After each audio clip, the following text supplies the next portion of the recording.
Hello and welcome to Nerdarchy. For nerds, by nerds. I'm Nerdarchy Dave. Today I'm joined by JC from Wendigo Workshop. And as I told you already, I really dig the name of your company. That's an awesome name. Also, an awesome cryptid as well. Uh, Yeah, so, if you were to just kind of give us like the kind of elevator pitch of who you are and what it is that you do. yeah, of course. First off, thank you for having me here. Uh, so my name is GC. Well, Jean-Christophe Chambellan, full name, but let's stick to GC. uh, I'm working as a dev in Wendigo Workshop. I'm taking care of the balance in the game to make sure everything, all the numbers are like perfectly fit, and a lot of monster design also. As for the cryptid, yeah, Wendigo Workshop, we our main HQ, if you will, is in Quebec, so we're close to the First Nations culture, and yeah, it's encrypted from Native Americans, and it kind of represents us in a way. So yeah.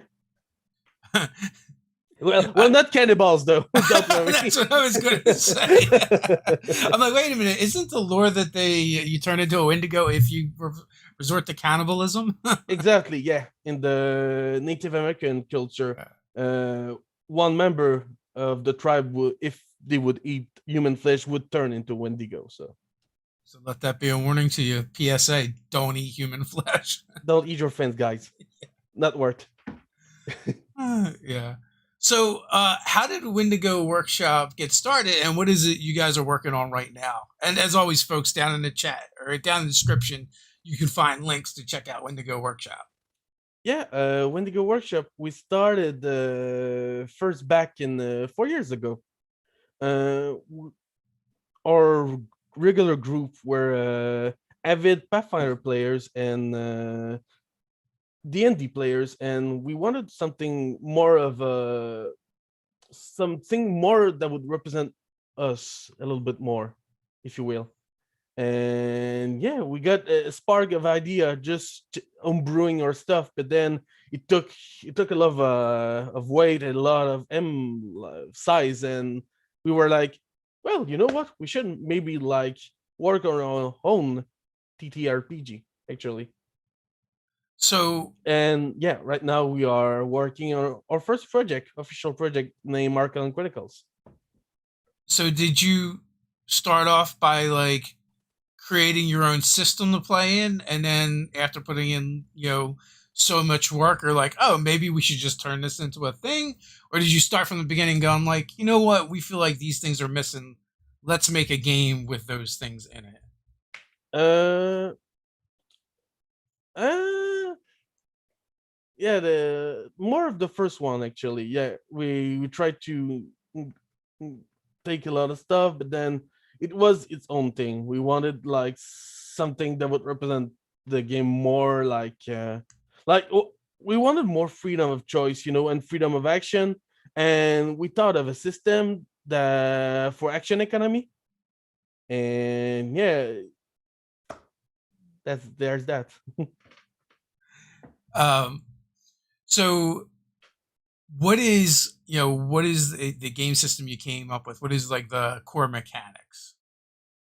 Uh, well, it's a D20. It's a classic D20 system that you need like a pen and paper with your character sheet, the D20 set, as I said, and we added a lot of stuff like the one I mentioned earlier, our new action economy system named, for now, just named Stamina. I mean, it's still subject to change, but yeah, uh, it's a system where every action costs a different amount of stamina. So attacking costs 2, moving costs 1. Players start off with 4, but it increases over time as with levels. So if a player wants, he could attack 2 times, or he could move multiple times. He can, and other actions cost a different amount of stamina. And we also added the interesting bit. For those who want to go all in, there's you can go negative with that amount of stamina, like maximum of -3 though. So if you know you gotta do something before everything goes to heck, you could go like to -3 stamina, do perform a lot of actions, but doing so exhausts your character for an amount of rounds equal to the penalty you took in stamina. It almost makes me think of like a video game where you have like a stamina bar or like a bar that like charges up to do moves and stuff like Yeah. that. Do you know the game Brave Default? I do not. I have not You do played many not. video games recently. It's a game where there's a mechanic named like the Bravely Default, just like the title, and it's a game where you can stack up like bravery points, Uh, and you can spend them as much as you want in a turn. You can spend 4 of them, but you can also go from 0 to -4 and like do all 4 actions in one turn, but then the character is out of action for like 4 turns. But it can helps like just destroy quick encounters, or just like to rush to the final part of a boss. So so is that where you took some of the inspiration from? a bit, yeah, a bit.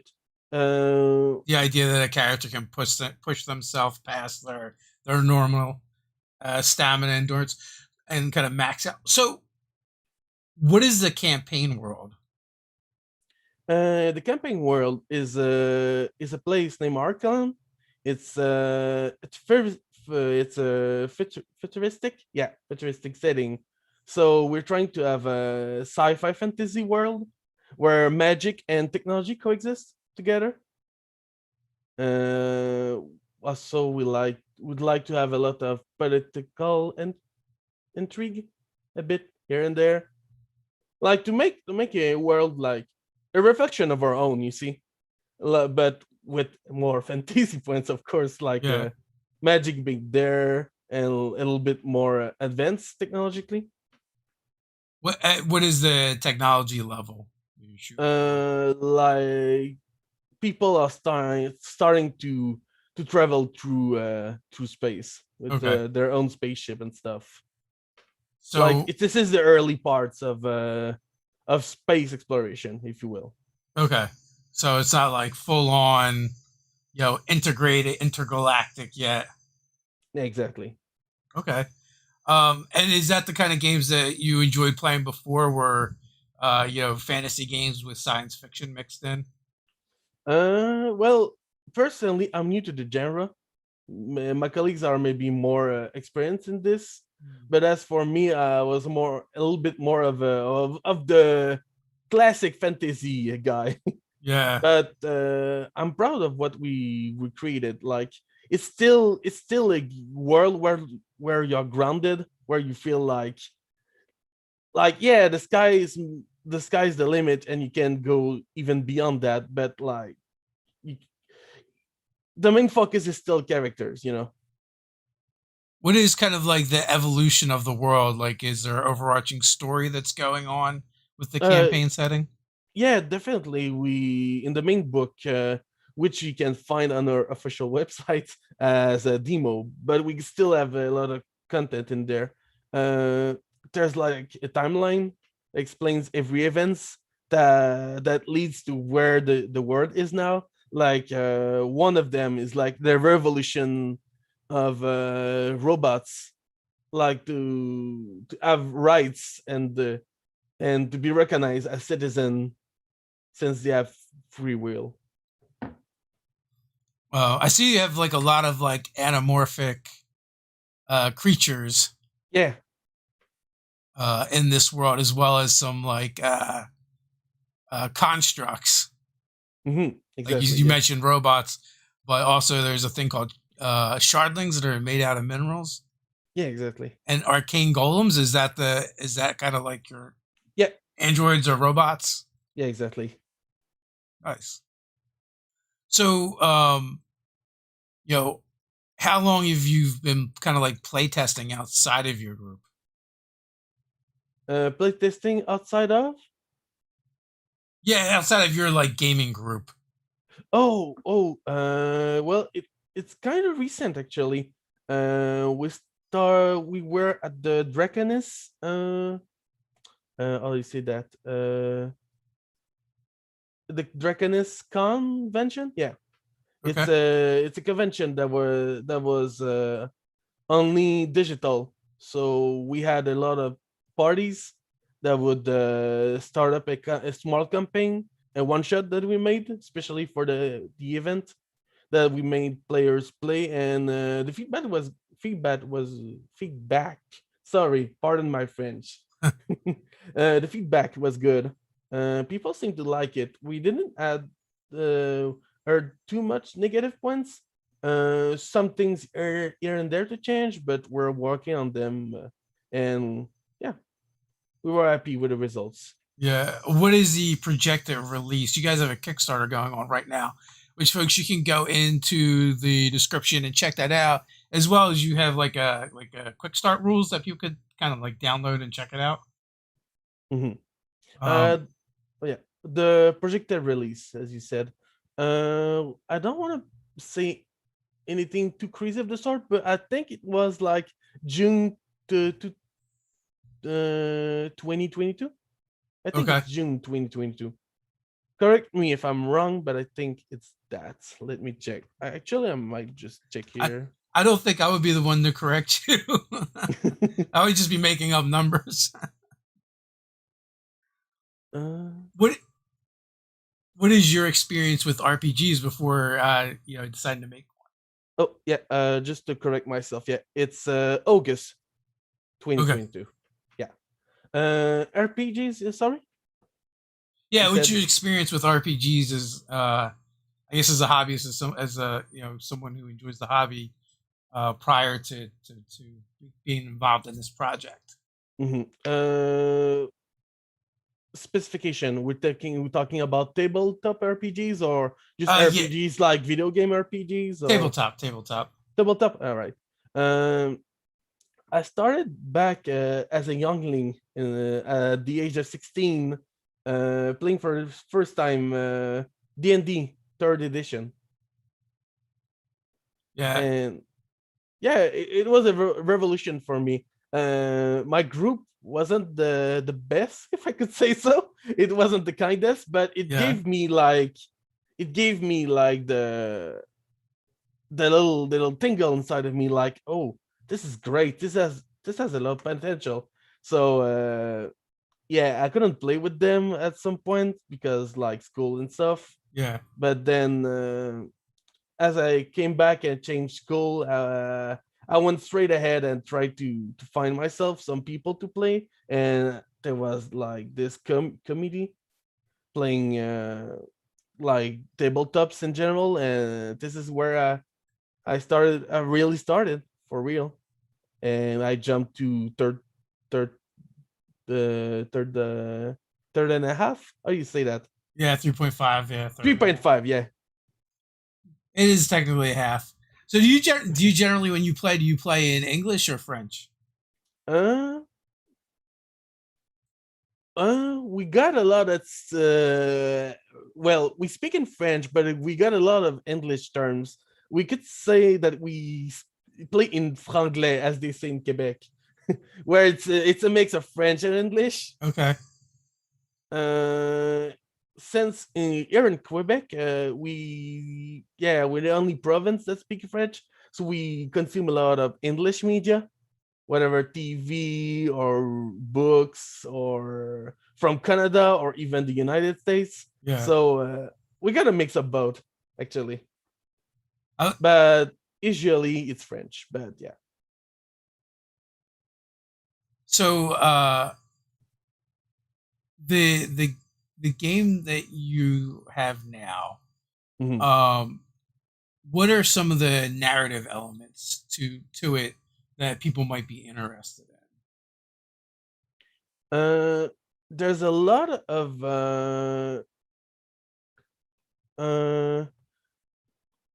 uh, interested in the point you mean, like Yeah, like I mean organizations. What's the kind of like the structure of civilization? yeah. Um, Okay. I understand now. We got a lot of interesting and unique races. As you said, as we talked earlier, we have the Janvaris, which are like hybrids of humanoid animals of sorts. We got a lot of other options. We're trying to actually like have the more diverse options for the players. Like as for the classes, you can multi-class with pretty much every class you want. We try to like to balance it out, but yeah, if you want to be like a warrior, but also like having a lot of druidic, you can just like easily like cross class like that.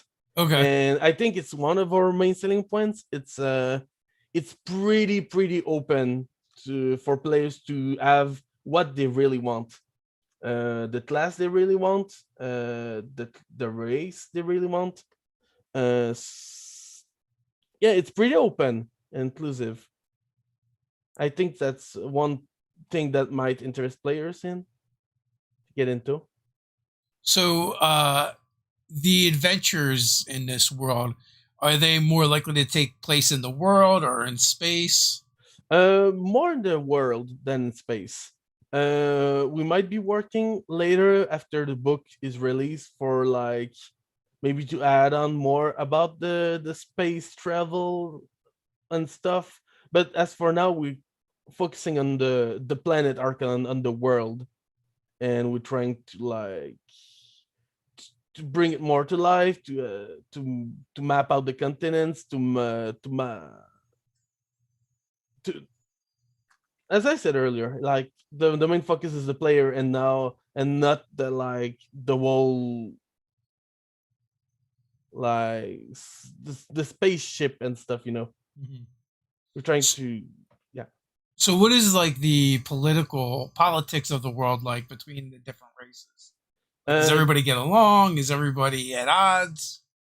yeah, there's gonna be different kingdoms and different countries, uh, but yeah, there's a lot of tensions between some races here and there. As for example, as I told earlier, there's like in the timeline like a revolution from the constructs.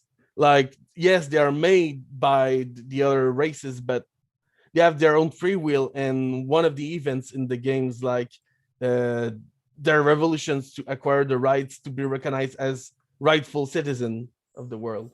So, is that like something that happened in the past of the world, or is it something that's happening right now? It happened in the past, but in the recent past. Not sure when it happened. It's like in the timeline. It's like under 100 years or so. So it's quite recent. So you can feel a lot of other citizens still have tensions about it. So, we were talking a little bit before we got started, and like Mhm. your day job or profession is you're actually a video game tester, Yeah. which is a pretty cool job to have. Have you found that that's assisted you a lot in working on this project, that skill set? Well, you could say it's kind of it's not the same. I mean, it's not the same feeling and the same like thing. Well, Yeah. but it sort of is, since in my job I need to find exploits in the games, and as a balance lead for Archaeolon, it's kind of the same. I need to like, okay, where could there be like an exploit that the player could make something and totally break apart the game? Yeah. Were you, as a player, are you kind of an optimizer? Yeah, definitely. Yeah. So I guess that helps you for finding the things to exploit and break. Yeah, exactly. I I'm I'm less of that now, but in my days, in my days, I'm just I'm just 28-year-old, but you understand me, right? You understand me. I do. Uh, Back in my days, I was the type of guy that would min max his character. like to make it the more broken as possible. No, I'm more chill on that. I'm trying to bring more of my personal touch to fit more into role play and stuff. But yeah, before I would just give me the best option. Give me the best option. I want to make the best character. Yeah. No, I totally get that. We definitely we do a lot of videos about optimizing and making stuff. So even though we don't really play that much that way that often anymore, but there definitely was a time as well. I feel like it's a phase that a lot of us go through, especially like Yeah. older gamers. Hmm. Um, so do you guys primarily just play the game that you guys made, or do you guys check out other games to like kind of like cleanse the palate a little bit so you can come back with fresh eyes? As of lately, we're pretty much only on Arkelon since with the pandemic and stuff, we're Yeah, kind of stuck home, so we're gonna like work on this digitally. But yeah, we would regularly play other games and check other other options that were around to not only inspire us but also inform us about like what there stuff is on the market, you know. yeah, that definitely makes sense. Do you usually play as a player or as a GM? Recently I was pretty much more of a player than a GM, but I feel more comfortable as a GM. Oh, okay.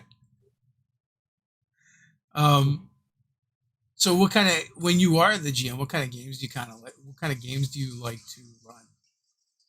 uh Like, well, I guess like genre or style, not necessarily the game itself. yeah. I'm trying to have epic adventures, Yeah. trying to but with a bit of everything. Like I always assure myself to have like one or two sessions of like soft horror, then I also try to have like one session of little bits a little bit more comedic, Yeah. and another like session will be like more philosophical, like there's gonna be like a huge morality question to the players and they're gonna have to pick a side. So I'm more of a like everything can happen. So, what's the favorite Archaeolon character you've played? Oh, I played him recently. His name is Vakuya. He's a dark elf with a revolver, and he's an assassin. And he's an assassin, but he was in the system we created. We got outlaws, and the assassin is one of the paths you can choose for the outlaws. It's one of the options. Uh-huh. I mean, and within the assassin option, you can choose what order of assassins you serve. Like we got like an order named Black Lotus. We got one named the Arcane End, and the one I created was from the Arcane Hand. So you would have like some small spells here and there just for versatility's sake. And yeah, I like this kind of characters that are like dodgy and very agile, but also got a lot of versatility to them. So So, yeah, my guy would just like tumbles around, like shoot is a revolver and like just save people. Like there were we got the video of it, this encounter on our main channel, and there was a player that was climbing onto this huge creature and one will fail, I would just like cast slow fall on them to yeah. save them from a difficult fall. You know. So with Dark Elves in your world, do you guys create your own lore for that? Did you kind of borrow from what's already out there? Well, of course, the inspiration for this race is from like the main fantasy settings we all know, but yeah, we're trying to bring our own touch to all the races, like to bring their own lore, our own lore. I mean, to this world to make sense of them. You know. Gotcha. I mean, because the Drow, the Dark Elves, more recently have been kind of problematic, and like starting a new starting off the fresh system kind of gives you an opportunity to kind of like fix some of that stuff and rewrite it. Oh yeah, yeah, definitely. We're rewriting it. That's for sure. As for the Dark Elves, they're more sympathetic and more like more in tune with other races that the previous systems or games made. So Yeah. Like one of the things I find really interesting, like in D&D lore, is the Duergar, and especially like the in the 5e being the most recent lore for them, is when you read it, you just realize that other dwarves were just really, really shitty to them because they mhm. basically got enslaved by mind flayers, break free, and the other dwarves kind of like shun them. So it's kind of like, wait a minute, maybe they're not the bad guys after all. They've just been like victimized over and over again. Yeah, yeah, that would make sense. What Uh, is your favorite kingdom in Archaeon? as of now, it's not completely. Although the kingdoms are like completely. How do you say, like expanded on Okay. as of now? So we don't have, yeah, like names for every kingdom yet. I think we got one or two made, but like for now, we're like just like, no, this is the northern region, this is the south region. We're just at that part as of now. Well, maybe, maybe I am more at that part of since I'm more focused on the balance of things. I'm not like always in like in In the lore. I'll always up to date to the lore. So yeah, Okay, because your main focus is on the mechanics. yeah, exactly. Yeah. So what is the mechanic that you're most proud of that you think that really makes this RPG shine? The mechanic that makes it shine. Uh, I may repeat myself, but the stamina system, I think we're pretty proud of. I think it's something that makes sense. That like it feels natural for a character to like to have the energy to do that in a round, so you can perform that, or that, and it leaves us to make a lot of options. We got a lot of talents. Talents are like the replacement for feats Hmm. in regular D&D. Like you gain a talent for every level, and some talents gonna use like 3 stamina to use it one in a round, or this one gonna use 4, and it makes us able to balance some options, like to balance some crazy powers without like be overbearing for the players. Like we know how it feels sometimes, like a player like choose every good options and outshine other players. Sometimes it makes the other players feels like useless, but we're trying to balance things out so then everyone is like on an equal foot, if it makes Okay. sense. Like we really believe that every classes will be like equal to each other. Well, not maybe equal, but equivalent, Do you like do you have a favorite race? favorite race. Good question. Let me think about it. There's so many of them. uh hmm. Have you played all the races? Not yet. Not yet.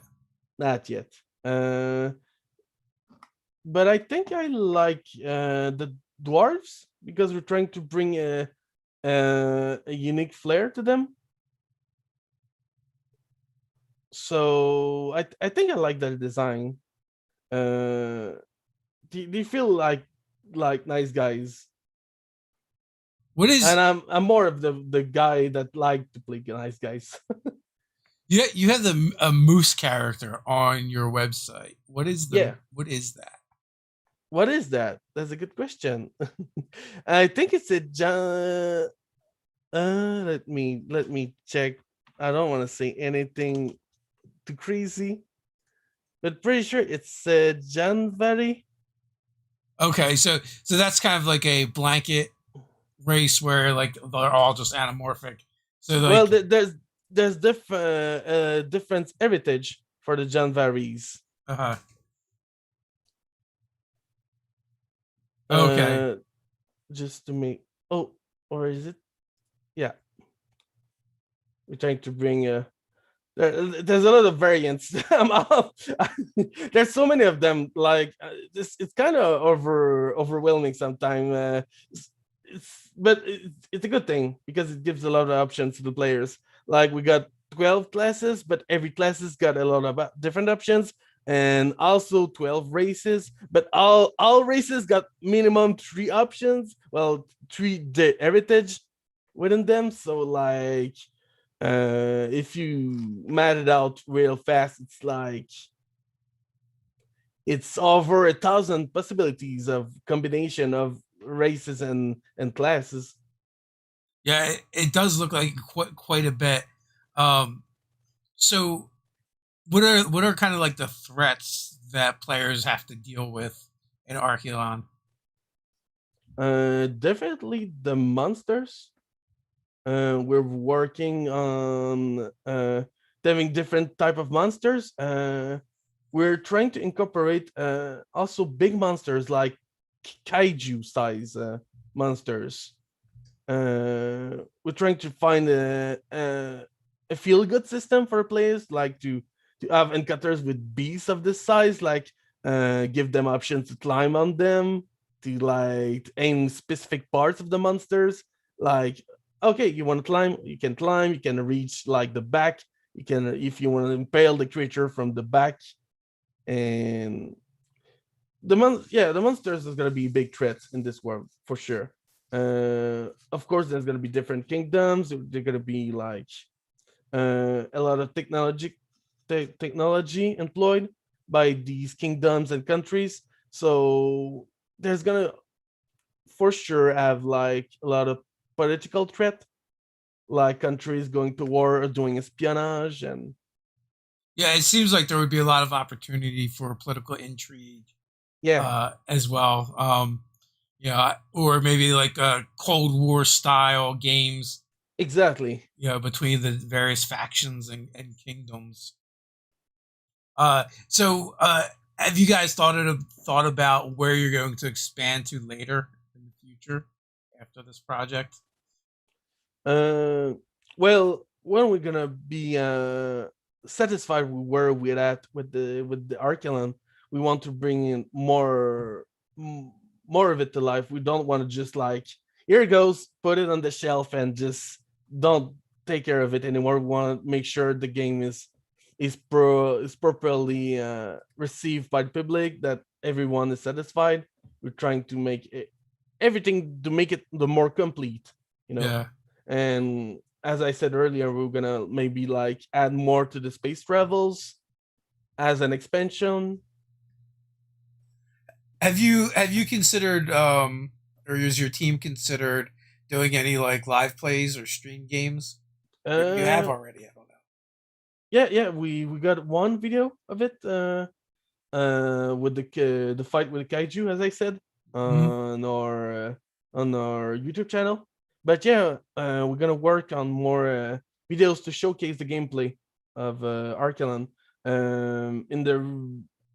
in the incoming days. Actually, I was actually requested to make a video about it from from Jonathan. Jonathan being the main lead of this of the project. So I'm gonna work on a video about showcasing the gameplay of Arkelon, like There, how the stamina properly works in a combat encounter. there's have you folks considered actually like streaming whole games? Kind of like, I mean, obviously streaming RPGs has become a thing nowadays. I Mhm. don't know if do you watch any streams? Watching some streams here and there, but yeah, it was planned to make a stream from the camping we made for the festival, like the convention we participated in, but with the dev players, dev as players. I mean, through this short one-shot campaign we made that is called Assault on Laboratory 6. Nice. And would you guys play in French or English? We will play in English, but we will also record ourselves and maybe made a French version because we are intending for Archaeolon to be launched as in English and in French. We're intending to make two versions of the book. Oh, nice. Is that an option on the Kickstarter, or you just mean later on after you publish, you plan on publishing in both languages? Yeah, when the Kickstarter campaign is gonna be complete and we're gonna be ready to send the PDF if you just pledge for the virtual option, virtual digital option. I mean, sorry, and you can you're gonna have the choice of French or English. And for those who pledge for the physical version of the book, we're gonna have the French and English version also. Oh, We're gonna nice. ask players like which one pledgers. I mean, which version they want because we got a lot of fans here in Quebec. That totally makes sense. Yeah. Uh, um, when so you said you did the virtual con. Was that Dragon Con, the one that's in Georgia? Draconis. It Draconis. was yeah, it was named. I I'm wasn't not the one. familiar with that one. I wasn't the one hosting the games there, Uh, but it was Jonathan, and it was positive for the most part, from what I heard anyway. okay, so those games were posted up so people could check them out.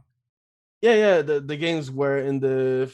There was like several games that were hosted there, and people could just like register as a player and play this one shot for 4 hours. Then that's it. Oh, is it Festival Draconis? Yeah, I think it is. Yeah, It's in French. it was in French. Well, their Facebook pages. I So, see. is it is the There, con in is it in Quebec? Is it one they normally I have? think it is, but there was some games in English and some games in French. Yeah.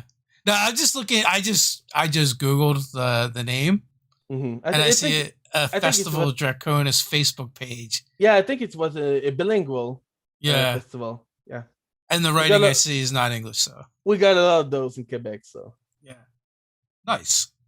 What is the gaming scene like in Quebec? uh, I we got mean, whenever I ask a question like that, just assume I mean pre end of the world. we got a lot of Arcart fans. Well, I think we do. For the RPGs in general. As I said earlier, when I was in a high school, it was the first. It was at that time I was like, uh, I was meeting people that make me realize what tabletop RPGs were, Hmm. and it was a decent group actually. There was a lot of people in there by that. I mean, and even though I didn't play with other people, I knew some other people were fan of it in high school. Like in my year, in my senior year, there was like around like 30% of my school that were into those this kind of games. And when we go when I go a little bit farther and check the conventions we were at post COVID or post COVID, no, Pre. before COVID, I mean, Yep. um we went to to a convention, not to host game but just to show off for our illustrations and our upcoming project. There were like pretty much like thousands of people there. So I think we got a decent scene here in Quebec. Nice. Uh I know a friend of mine makes like monster sculptures, and I know there's like a tavern or a bar that he delivered a bunch of them to. And they've got like the largest collection of his stuff in that place. But like they all look like the mounted trophy heads Okay. from hunters, but they're like all these like weird monsters with horns, and they're blue and purple and have like six eyes, and they're life sized, I see. which is cool. So I know there's definitely a scene up there. Oh yeah, Um, definitely. You remind me of a place we got our own little tavern there in Quebec named the Shop Goblin, the Goblin Jug in nice. English, where there's a lot of like RPG and enjoyers that go there to have a feast. Well, of course, it's closed now because you know Yeah, yeah, the world situation, but it was a pretty popular spot for fantasy enjoyers. yeah. Well, I feel like we're getting closer to actually opening the world back up. Hmm. Um, do you guys plan on hitting the convention scene once things open back up? Definitely, definitely. Were you We into conventions beforehand? a bit, yeah, a bit, yeah. It's the workstation definitely threw us a little bit of a stick in the wheel, if you will. Yeah, yeah. Slow us down a bit, but Well, you're not alone there. So, since the pandemic, do you find you've been gaming more or less or the same? uh, I've been gaming less, sadly.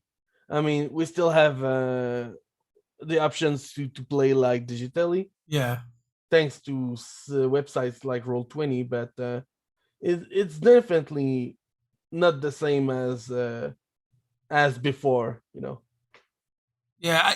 I've heard the gambit to like people that are like, I find myself gaming twice as much as I did before because there's just more people with more availability. To some people, just don't like gaming online, so they're just waiting.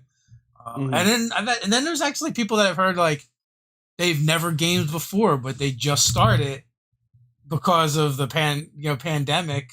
It kind of like prompted them to try something new and start Hmm. playing RPGs over the internet. So it's been all over the place.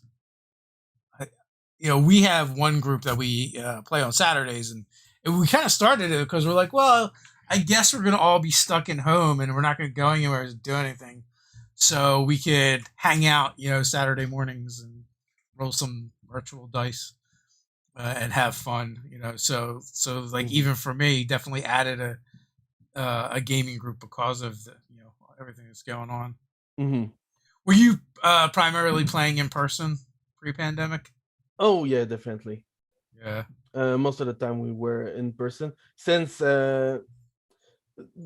well, we're in the main dev team, we're like 7 of us, Okay. but like 5 of us are living in the same neighborhood. Okay. So it was easy to arrange meetings and just like play on the go and try stuff. Oh yeah, it definitely makes it easier and more convenient. Yeah, but since the pandemic, it's a little bit more harder. I mean, I could defy the law and try to go to there, but I mean, I don't know if you know the station, but here in Quebec, it's pretty serious. We reached a couple of days ago the black zone, as they called. uh, Like everyone is confined, and there's a curfew going on. Where if you aren't back at your home by 8 o'clock uh, p.m., you can get like a very very big uh how do you say that, fine. a bill, a fine. Yeah, thank you.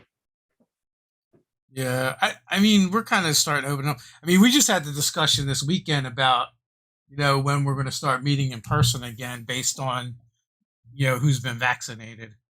Hmm. Most of our groups of are mostly vaccinated now, so we'll, we'll be able to go spread our germs to each other again soon in person. So we're looking forward to that. I think we decided. the game that Ted runs Saturday nights. Um, not not next month, but the month after that, we'll be back in person. And then I'm running a game this Saturday, so we'll take the consensus again and see where everybody is with their vaccinations or whatever. Well, that's great news. Yeah, it is. It'd be weird to see people again and not be masked up. Yeah. So yeah, so I mean, we're getting closer to being able to go back in the world again. I think they're talking about having Origins and Gen Con, which are the biggest like U.S. gaming conventions. Hmm. Um, I think they pushed Gen Con to September, so we'll see. I don't know. We'll see if that's going to happen or not. And then for us, like we're close to Philadelphia, and PAX Unplugged is I think the biggest like East Coast just tabletop gaming convention that we'll be able to check out. You know, because that usually doesn't happen until November or December, so it's later in the year. So we'll see. I mean, I think we're here. We're at the point where like we're either at the point or almost at the point where everybody who wants a shot can get one. So Mm. then we'll see. But yeah, so the end times. I can see the end of them in the in the distance on the horizon. The end of end times. Yeah, for sure. Um, so how often does your team get together to play digitally then? Once a week.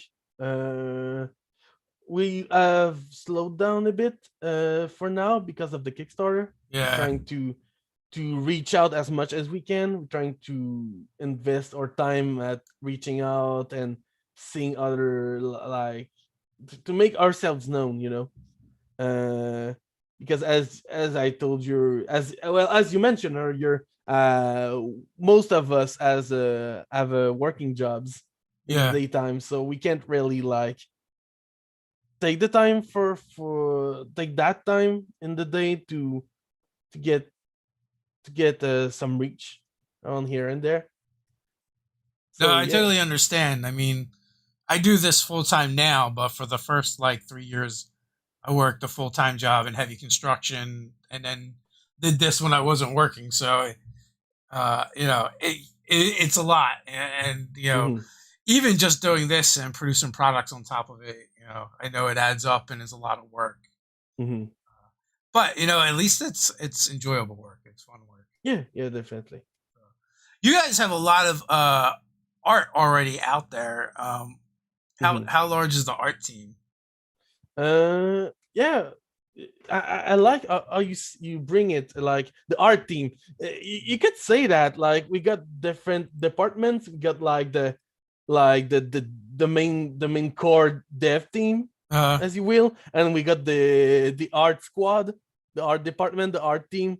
Yeah, we got a lot of people for the arts, and there's one different person for like every little bit of aspects. Like for the illustrations, we got one person, and we got an artist for the classes, the crest, the crest classes.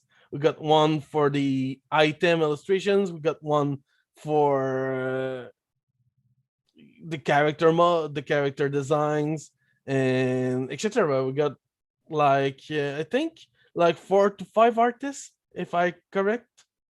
yeah, I would definitely recommend people to check out your Instagram. Yeah. For for the art alone, Hmm. because there's definitely a lot of fun stuff over there. I just We I just really enjoy the art style.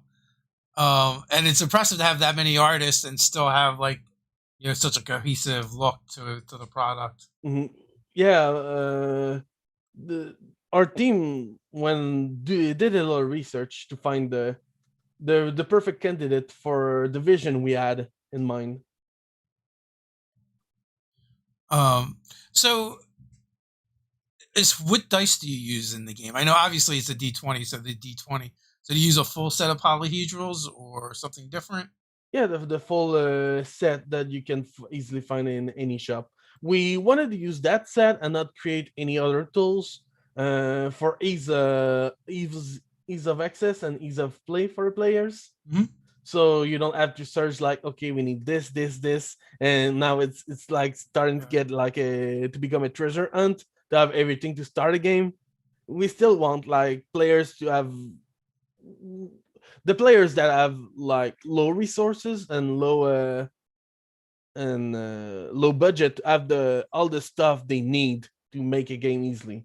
Yeah. Well, I've also seen games that they'll use the full polyhedrals for the D20 system, but then I've also seen games where they actually like just use less, like Cipher system is a Mhm. D20.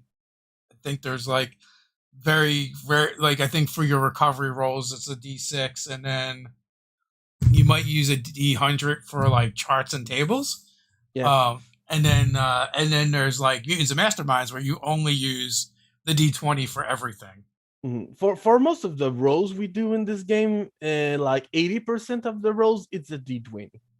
Yeah, like Especially, kind of like a D&D game. yeah, especially because there's a lot of reactivity in this game we are making, and when you are being attacked, you have the choice of blocking or dodging, and every option, of course, as it's like as a different result. So like blocking is more often easier to perform, but you're gonna take like a small bit of damage still because you can't block the blow, but not the full blow of it. There's Right. still like a bit that's gonna like hurt you. And dodging, of course, being a little more riskier than blocking, but like you can dodge everything. And that this is what we want to bring in this game, like uh react. I didn't mention it earlier, but we want to bring a lot of reactivity, and this reactivity allows you to have actions in between turns Mm-hmm. without like overthrowing the momentum of the game. We're trying to not make it too much for players, like to always have something that stops the momentum, but we're trying to give like options in between turns to the players. Uh, to How make sure they can use like the options they have, and also this is gonna use the stamina they have. So if you react to something, you can save a play for someone, and you're just gonna have a little bit less stamina next turn, but it can be game changer. how difficult was it to balance that to where you wanted it to be more interactive between defender and attacker, kind of, but also keep the gameplay flowing smoothly? Well, when you can react to a play, it's always a short reaction. It's not like, okay, now I can move and attack and decide this effect. No, we always we decide that we keep reactions to a short change. Like we got one character like the shamans that can jinx enemies. Like if they see someone, an enemy attacking another player, they can decide that, oh, you're gonna no, this one's gonna roll two d20s and take the worst one. Okay. Like it's up to the player to react to what they want to react at that time, and of course it's gonna cost like a bit of resource and stamina. The stamina being relevant because the player gonna have less stamina next turn. Yeah. Also, I should have mentioned, but stamina regen every round end. Okay.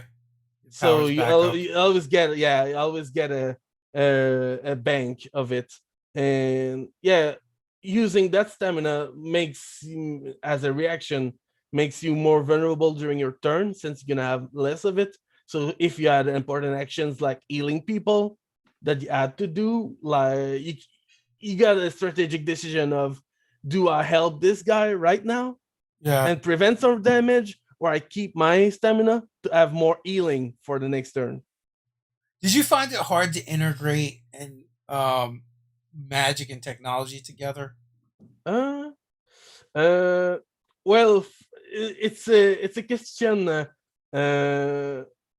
that can be answered in many ways.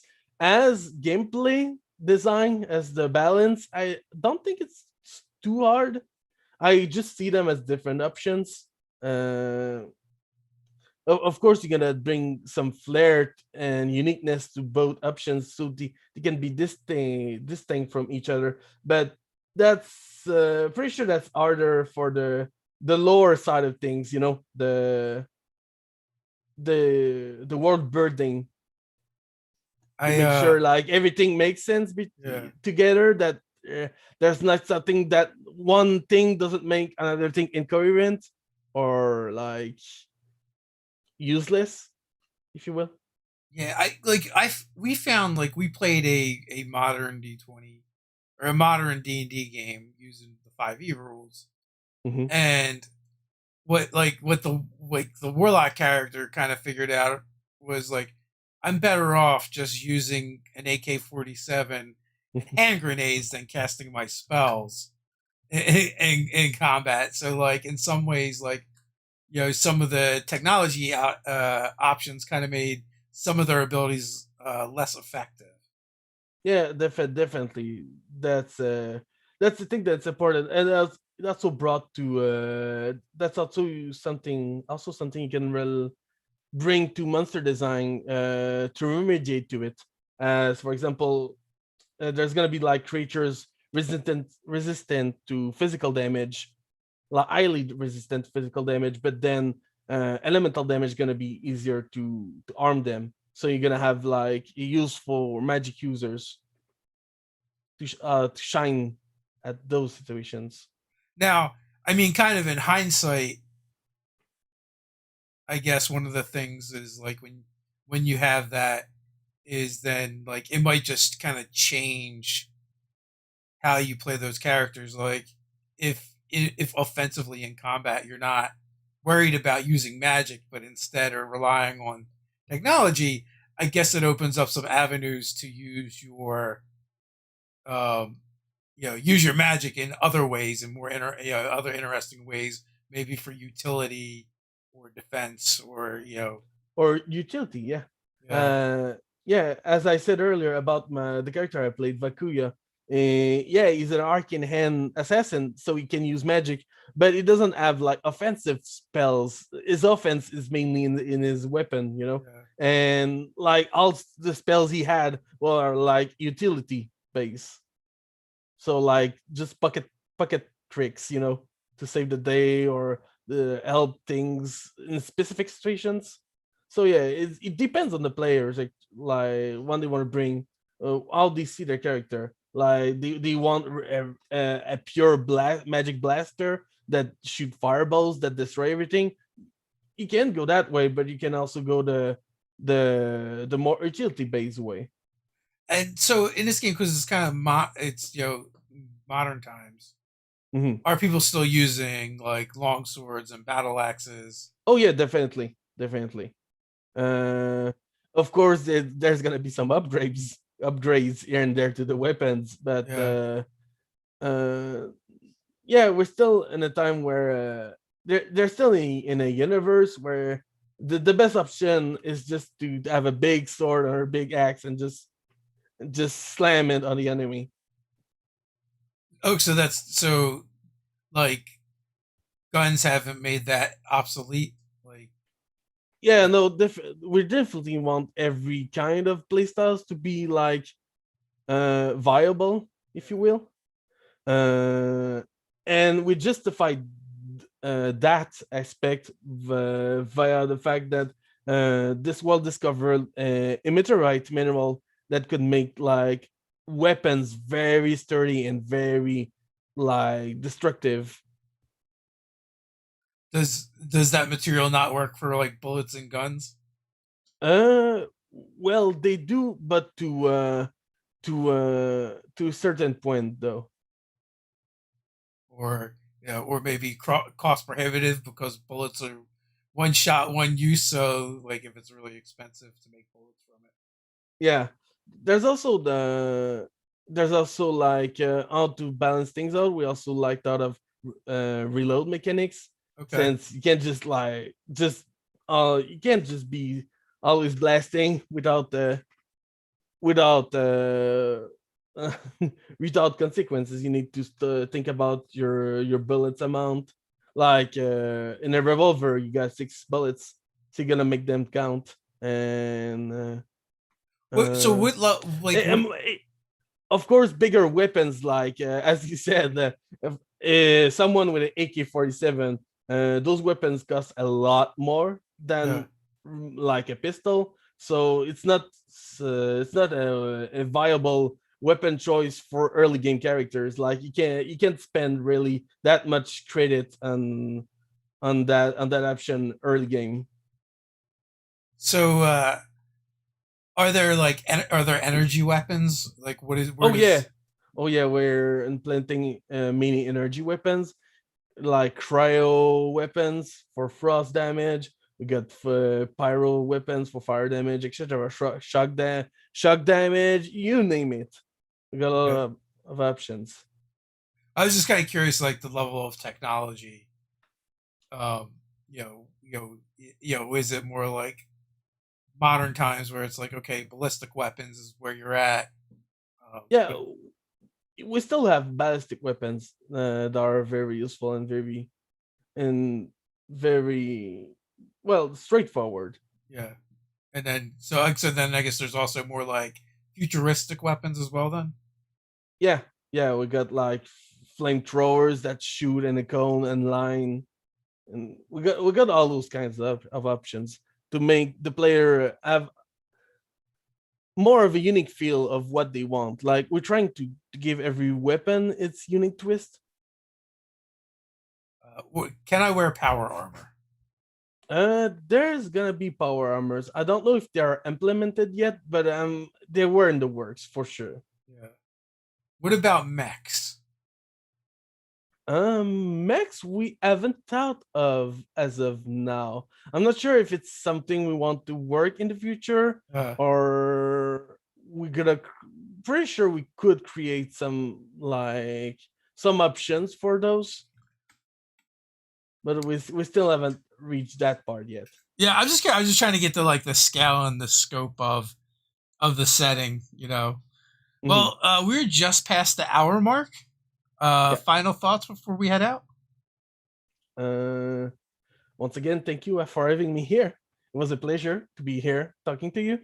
Uh, Hopefully, to all people that hear this live talk, if you could just check out our work at arkelonchronicles.com. We got a lot of progress we are proud to share. You don't have to like commit to anything, just to check us out and give the word to your friends and community. That would be really sweet. Well, thanks for being on, JC, and thanks for everyone for hanging out. As always, links are in the description. And until next time, stay nerdy.